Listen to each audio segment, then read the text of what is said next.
আজি যাই আছোঁ আমি ৱাৰিলং। নমস্কাৰ, মই এছডি।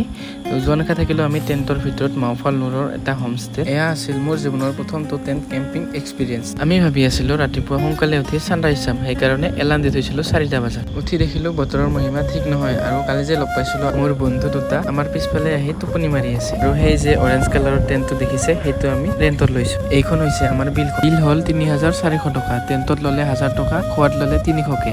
আৰু আমি ইয়াৰ পৰা লৰালৰিকে ওলাই দিলোঁ মেঘালয়ত মেগী বিচাৰি। খানাৰ দামটো বাৰু অলপ বেছিকে ল'ব দিয়কচোন, ইয়াত অলপ বস্তু পাতিৰো দাম মানে হ'ল ৰাস্তাত পৰা মানে আৰু ৰিটাৰ্ণ যাব লাগিব, তো আমি মানে ৰং ৰাস্তা আহিছোঁ। তো চাওক এইফালে মানে মেগী খাওঁ আমি, ইয়াতে মেগী অৰ্ডাৰ দিছোঁ। ধুনীয়া এটা লোকেশ্যন। এইফালে আহি গ'ল আমাৰ মেগী। খা প্ৰায় 2 ঘণ্টামান এনেদৰে ধুনীয়া ভিউৰ মাজে মাজে আমি আহি পালোহি ৱাৰিলং। Welcome to ৱাৰিলং। আৰু ইয়াতে অহাৰ কাৰণে কাটিব লাগিব টিকেট, মানে এটাৰ 20 টকাকে। আৰু যদি আপোনালোকে বাইক বা স্কুটি আনে তেন্তে দিব লাগিব পাৰ্কিঙত 10 টকা। আৰু ইফালে চাওক আমৰা 20 টকা দি আহি এতিয়া ধুনীয়া ভিউৰ মজা লৈ আছোঁ।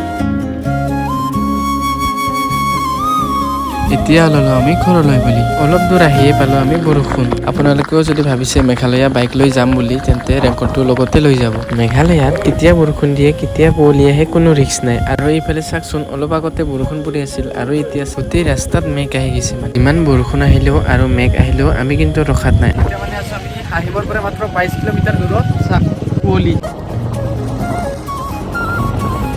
এতিয়া প্ৰায় বাজিল 5:40। তো এতিয়া মানে আমি আহি পালোঁ হাহিম। চাওক মেঘালয়ত মানে কিমান বৰষুণ কিমান কুঁৱলী। চাওক ইয়াত মানে আমাৰ ইয়াতে একো নাই। আমি আহি পালোঁ বুকত ডেডিকেটত। ইয়াতে আমি ভাত পানী খাই ওলাই দিলোঁ ঘৰলৈ বুলি। আজিৰ মিনি ব্লগটো আছিল ইমানেই। আপোনালোকে ভিডিঅ'টো চাই কেনেকুৱা পালে কমেণ্ট কৰি জনাব। আজিৰ কাৰণে বাই।